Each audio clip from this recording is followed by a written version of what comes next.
Trading में अपने capital को सेव करना, अपने बने हुए प्रॉफिट को बचा के रखना, होते हुए लॉस को कम करना, ये सारी प्रॉब्लम्स एक नए बर्डिंग ट्रेडर्स को हमेशा आती हैं। Good evening friends, I am Kuldeep Kewalani. I welcome you all on this particular session of stop loss. Stop loss एक ऐसी इंपॉर्टेंट चीज है जिसको सीखना जितना इंपॉर्टेंट है उससे कहीं ज्यादा उसको अप्लाई करना इंपॉर्टेंट है। स्टॉप लॉस से बहुत सारे बेनिफिट्स होते हैं जो हम एक्चुअली ओवरलुक कर जाते हैं। Welcome you all in the session stop loss lifeline of trading. इस सेशन में हम लोग डिस्कस करेंगे स्टॉप लॉस के बारे में। स्टॉप लॉस एक्चुअली क्या मिथ्स हैं हमारे दिमाग में और उसको एक्चुअली यूज कैसे किया जाए, उसमें हम क्या क्या बेनिफिट्स ले सकते हैं और उससे क्या इम्पैक्ट होता है जिसको हम अवॉइड कर सकते हैं। सबसे पहले हम मिथ की बात करेंगे तो यहाँ पे मिथ्स हैं साइकोलॉजिकल बैरियर्स। सो बेसिकली सबसे पहला मिथ जो आता है कि market hunts your stop loss, जिसमें अधिकतर हमने रिटेल ट्रेडर्स जो आपके मेरे जैसे रिटेल ट्रेडर्स हैं उनको ये कहते हुए सुना है कि मार्केट जो है वो हमारा स्टॉप लॉस को हंट करने आता ही आता है। मैं कहीं पे भी स्टॉप लॉस लगाऊंगा मेरा स्टॉप लॉस हिट हो जाएगा। दूसरा यही again my SL is taken out.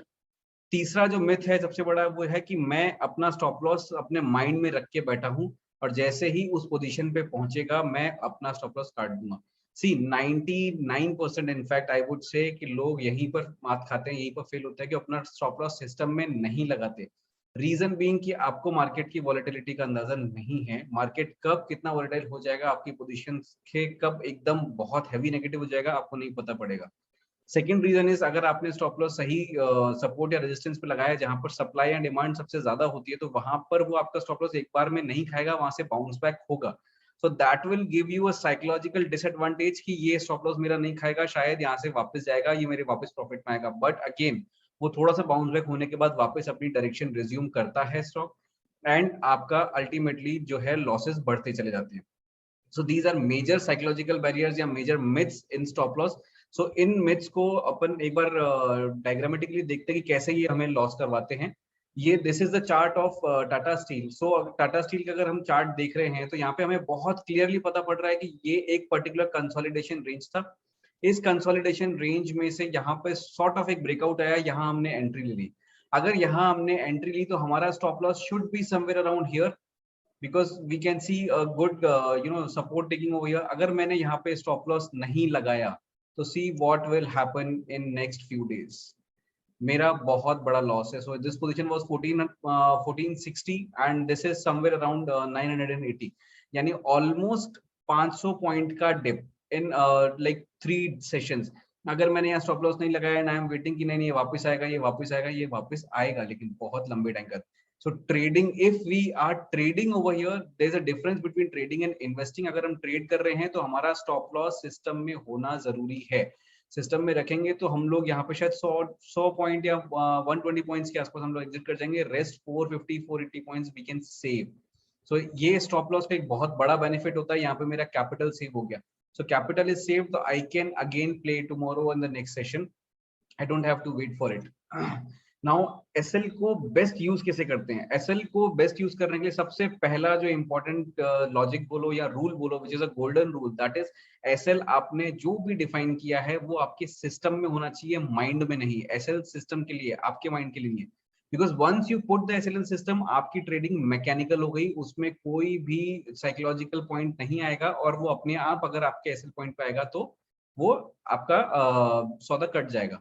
Now keep SL beyond major levels. Major levels जो होते हैं वो सपोर्ट लेवल्स या रेजिस्टेंस लेवल्स होते हैं, उनके बियॉन्ड रखना चाहिए बिकॉज वहां तक यूजुअली रिट्रेस करता है मार्केट। कैसे? Let's go and see some example. हम यहाँ पे एग्जांपल लेते हैं, लेट्स से टाटा स्टील का ही लेते हैं। This is sorry Tata Power. Tata Power का this is a daily chart. Now यहाँ पर if I can see this is a breakout. This breakout में breakout of a consolidation range. So इस कंसोलिडेशन रेंज को जब इसने ब्रेकआउट किया है, सो इस ब्रेकआउट के बाद it has more or less not come to touch it. This is a consolidation range. So this is the bottom, या यहाँ पर अगर मैं बात करूँ तो this is the bottom. So if I am entering somewhere here, तो मुझे यहाँ पर अपना stop loss रखना चाहिए. 129 is the bottom price. So मेरे को थोड़ा सा नीचे 127, 126 के आसपास रखना चाहिए, ताकि अगर वो रिट्रेस करने आए भी तब भी मेरा एसएल नहीं खाए. If it is a genuine breakout, it will move up in the direction. And मैं पोजीशन बना रहूंगा. लेकिन मैंने यहाँ लिया और सेम बार पे कर दिया, विच इज क्योंकि मेजर सपोर्ट या मेजर रेजिस्टेंस इस जगह पे है, तो मेजर पोजीशंस यहाँ पे हैं. This will help me out to take, yeah, to keep my positions in a better way. So I have to keep below this if I am long, and if I am like short, then I have to keep just above this major particular levels. So this is again keep SL beyond major levels.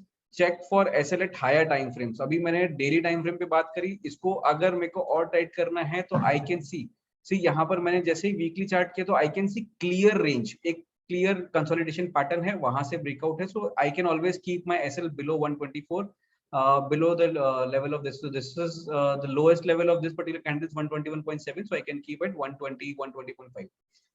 Now third is keep trailing your SL. SL को trail करते रहना. जैसे जैसे आप profit बनाते जा रहे हो वैसे वैसे अपना SL जो है कॉस्ट और उसके ऊपर लेते जाओ, ताकि अगर ये रिट्रेसमेंट मारता है फिर से, so you should not go into losses. That is very much important. And define SL in terms of percentage to your capital. कई बार क्या होता है कि परसेंटेज टर्म्स में अगर हम डिफाइन करते हैं तो उससे हमें एक बहुत बेटर पर्सपेक्टिव मिलता है. लेट्स से मेरे पास 100 रुपए हैं, तो usually I keep 2% of my SL. So जब मैं पोजीशन में एंटर कर रहा हूँ, लेट्स से मैं यहाँ पे एंटर कर रहा हूँ 138 पे, तो यहाँ पर 138 पे एंटर करने के बाद मेरा एसएल आ रहा है 120 यानी 18 रुपीज, और मेरे पास 100 रुपए हैं, तो 2% तो ये कहीं से भी नहीं हो रहा. So I will not take this trade. So I will take this trade only when I have 1,000 rupees to invest and 20 rupees is SL. Then that too only I will buy one stock, because my SL for one day is 2%. 2% of my whole capital. So अगर 2% से ज़्यादा हो रहा है तो I will not trade in that particular stock. This is how I define, how I use SL. Now benefits of SL is position sizing is managed. जैसे मैंने अभी बोला कि अगर मेरे पास 1,000 रुपीज हैं और मेरा SL 18 रुपए आ रहा है, और as per the percentage terms of capital अगर मेरा एसएल 20 रुपए का है, तो I will only buy one stock, not much. अगर मैंने पोजीशन साइजिंग मैनेज कर ली तो मेरी रिस्क जो है वो भी मैनेज हो गई, that I will not loose more than 20 rupees, I mean 2% of the capital.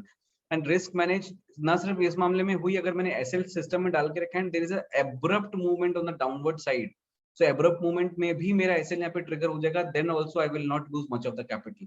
So capital is again saved. So bigger drawdowns जो हैं वो avoid हो जाते हैं, एंड इससे हम SL को बेटर तरीके से यूज करके अपना कैपिटल भी सेव कर सकते हैं, एंड स्लोली एंड ग्रेजुअली हमारे प्रॉफिट जो हैं वो अल्टीमेटली एक्यूमुलेट होना स्टार्ट हो जाएंगे. For disclaimer, please look into the comment section below. If you have any doubts, any queries, you can always reach me out over these addresses, which is email address, Twitter handle, or my YouTube channel. I'll always be happy to help you out. Thank you and have a great day.